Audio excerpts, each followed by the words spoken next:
I will say without thinking twice that this assembly will go down in the books of history as of today, when we close in the year 2027, to go down in history as one of the most mature assemblies that this county has ever seen since then.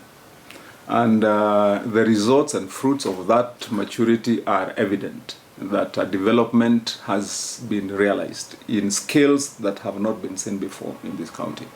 That only happens when the environment is conducive. It doesn't matter how much resources a government has.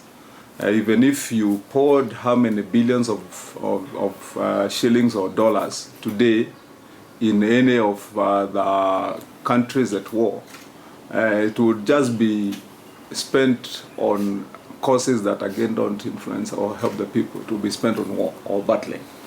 That has been the undoing of most of governments, and especially county governments. Kiambu has not been spared before, let me say that. I remember during the last assembly when I was your senator, images would be streamed on mainstream media, of the assembly doors locked with chains, for members not to access the assembly. That I remember was one of the major images that saw its way around the county,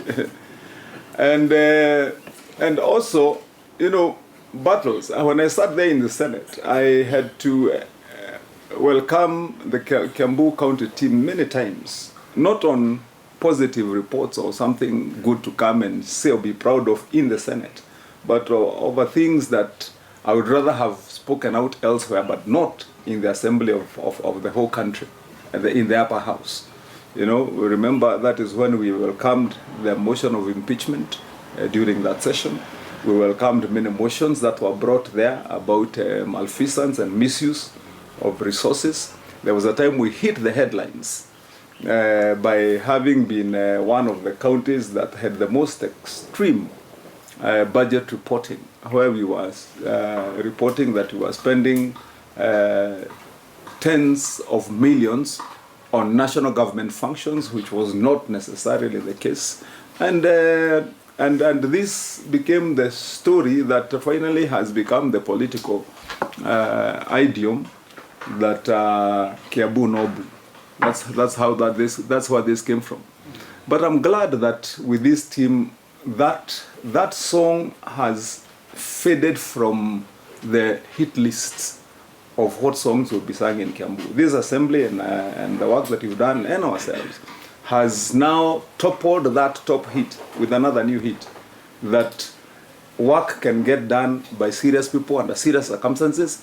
And that is why when we said, let's make Kiambu great again, it became the unifying call for all of us, and you've joined with us. So I want to